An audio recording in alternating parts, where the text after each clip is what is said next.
নমস্কার বন্ধুরা, যদি আপনাদের কাছে বাইক থাকে অথবা যদি আপনাদের কাছে স্কুটি থাকে অথবা যদি আপনাদের কাছে 4 চাকার গাড়ি থাকে, সেক্ষেত্রে রাজ্য সরকারের তরফ থেকে এবং কেন্দ্র সরকারের তরফ থেকে আপনাদের জন্য দুটি বড়সড় আপডেট।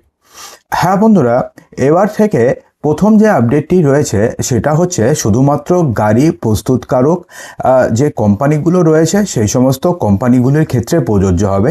কিন্তু তাও আপনাদের জানাটা প্রয়োজন, তার কারণ আপনারা যখন নতুন করে কোনো স্কুটি কিনবেন অথবা নতুন করে কোনো কার কিনবেন, তো সেক্ষেত্রে আপনাকে অবশ্যই এই ব্যাপার সম্বন্ধে ওয়াকিবহাল থাকতে হবে।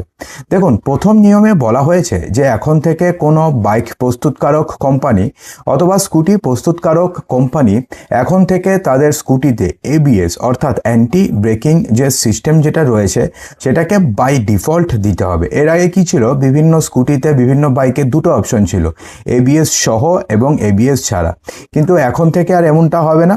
এখন থেকে কোনো বাইক প্রস্তুতকারক সংস্থা অথবা স্কুটি প্রস্তুতকারক সংস্থাকে যখনই তারা স্কুটি বানাবে তখনই নর্মাল যে স্ট্যান্ডার্ড নিয়ম অনুযায়ী তাদেরকে তাদের স্কুটিতে অথবা বাইকে এবিএস দিতে হবে। শুধুমাত্র তাই নয়, বাইক অথবা স্কুটি যখন আপনি কিনতে যাবেন সেই সময়তে দুটো আইএসআই অ্যাপ্রুভড যে হেলমেট রয়েছে সেগুলো আপনাকে প্রোভাইড করতে হবে, অর্থাৎ সেগুলো আপনাকে ফ্রিতে দেবে। তার জন্য কিন্তু এক্সট্রা করে কোনো টাকা ক্লেম করতে পারবে না কোম্পানিগুলো।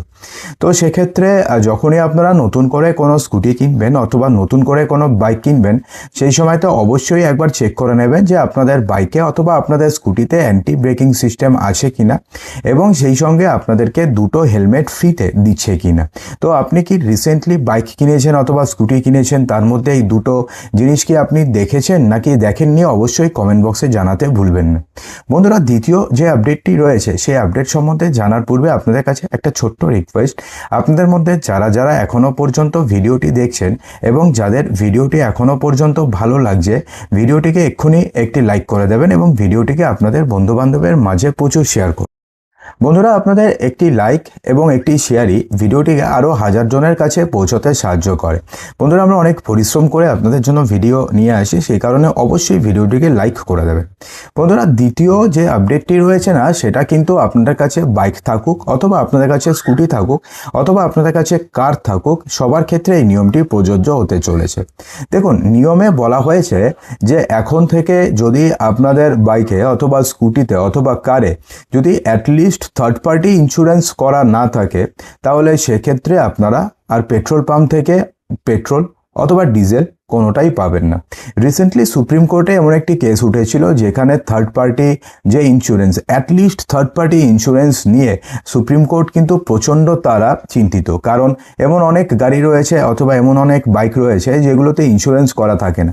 তো আপনারা এখন ভাববেন যে ইন্স্যুরেন্স করা থাকে না তবুও কেন ট্রাফিক পুলিশ ধরে না। দেখুন, প্রতিদিন রাস্তা দিয়ে এত বাইক যায়, এত স্কুটি যায়, সবার তো আর ইন্স্যুরেন্স করা আছে কিনা সেটা চেক করা তো আর পসিবল নয়।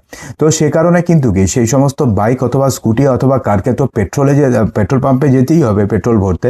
তো সেই কারণে যদি পেট্রোল পাম্পে কোনো কিছু ব্যবস্থা করা যায় যেখানে তারা থার্ড পার্টি ইন্স্যুরেন্স চেক করবে, তাহলে তো সবারটাই চেক করা হয়ে যাবে। তো সে কারণে এই নতুন একটা ডিসিশন নিতে চলেছে কেন্দ্র সরকার। সুপ্রিম কোর্টের থেকে একটা রিকোয়েস্ট করা হয়েছে যে তো সেন্ট্রাল গভর্নমেন্ট এই বিষয়ে একটু নজর দেয়। তো বলা হয়েছে যে এখন থেকে পেট্রোল পাম্পে একজন ডেডিকেটেড এমপ্লয়ি রাখতে হবে, যেই সমস্ত এমপ্লয়ির কাজ থাকবে শুধুমাত্র যেই বাইক অথবা যেই স্কুটি পেট্রোল ভরতে আসবে অথবা ডিজেল ভরতে আসবে অথবা যে কার পেট্রোল ডিজেল ভরতে আসবে, তাদের শুধুমাত্র তারা চেক করবে হচ্ছে ইন্স্যুরেন্স। যদি অ্যাটলিস্ট থার্ড পার্টি ইন্স্যুরেন্স করা থাকে তাহলে সেই বাইক অথবা স্কুটি অথবা 4 চাকার গাড়ি তারা পেট্রোল পাবে অথবা ডিজেল পাবে। আর যদি ইন্স্যুরেন্স করা না থাকে তাহলে কিন্তু তারা পেট্রোল ডিজেল কোনোটাই পাবে না।